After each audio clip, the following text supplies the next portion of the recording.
hasta el siglo XV, donde nosotros vivimos el tercer modo de producción, que es el feudalismo. Y en ese contexto es que se desarrolla precisamente la imprenta. Y la imprenta surge por esa necesidad, por las prohibiciones, porque se prohíbe leer un libro, porque se imponen las inquisiciones. Y cuando sale la imprenta, entonces va a haber una revolución similar a la que nosotros estamos mirando en la actualidad con los medios de comunicación digital. Y a partir de 1440, entonces comienzan a desarrollarse otros modelos de comunicación, porque van a surgir medios impresos, panfletos como nosotros lo conocemos, y esos panfletos van a ser aliados de lo político. Y hay un elemento muy importante en la historia, que son las 95 tesis de Martín Lutero. Martín Lutero se opone radicalmente a la iglesia, rompe con la iglesia, y si no es porque Martín Lutero encuentra la imprenta, pues sencillamente a Martín Lutero lo hubiesen llevado a la horca, como lo hicieron con grandes intelectuales, con grandes científicos, como Galileo Galilei, como el mismo Sócrates.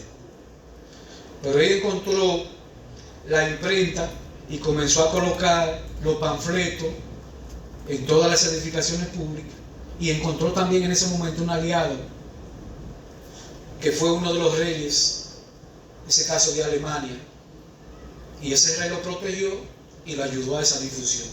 ¿Y qué significó eso entonces?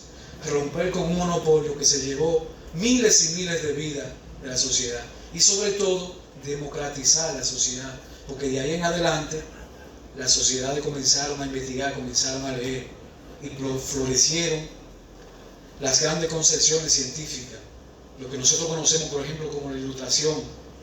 Y después entonces en ese contexto de la Ilustración se desarrolla por ejemplo la independencia de las 13 colonias inglesas, se desarrolla la Revolución Francesa, y eso fue tan grande que se expandió a todo el planeta. Y en ese contexto de la Ilustración entonces que nosotros estamos hablando de la sociedad actual, porque también en ese contexto nosotros conocemos lo que es el Renacimiento. ¿Y qué fue lo que significó el Renacimiento? Pues sencillamente retomar a las ideas de Grecia. La de Grecia y Roma, bueno, es lo que dice, pero más a la de Grecia, porque fue en Grecia donde se fundó la democracia. Y en ese contexto entonces nosotros nos encontramos con valores que se habían dejado en el olvido en esos 10 siglos que se perdió la humanidad, como la justicia, la igualdad, la equidad, que son esos valores lo que nosotros constantemente vivimos pidiendo en los medios de comunicación, lo que se les reclaman a los que ejecutan la política pública. Y en ese contexto entonces nosotros vemos una alianza entre políticos y medios de comunicación, que son los que permiten el desarrollo de los estados como nosotros lo conocemos en la actualidad. Y yo le digo algo, si no se da esa alianza entre esa burguesía de ese momento y el sector comunicación, no fuera posible que nosotros, por ejemplo, hoy pudiéramos aspirar a un cargo, hasta el más mínimo, regidor, alcalde, diputado, senador, presidente o vicepresidente. ¿Por qué? Porque en esas sociedades que yo le he narrado hasta aquí, había una casta que solamente la representaban unas cuantas familias, y el poder era hereditario. Le quedaba al primogénito cuando moría el padre, y eso se convertía en un monopolio.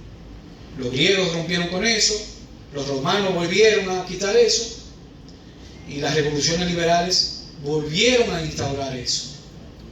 Y en ese siglo de la Ilustración entonces, por ejemplo, que Estados Unidos funda lo que es el presidencialismo, y en Francia a Luis XVI le arrancan la cabeza, y en Francia ustedes ven que no existe un rey, aunque sí existe en España, existe en Inglaterra y existe en otros países de Europa. ¿Por qué? Porque ellos sí rompieron. ¿Y usted sabe qué provocó eso? Sencillamente la comunicación, esa alianza entre política y comunicación. Porque los mismos representantes de la Revolución Francesa eran los dueños de los medios de comunicación de ese momento. Y ahí nosotros vamos a encontrar a Robespierre, vamos a encontrar a todos los intelectuales que escriben para los periódicos.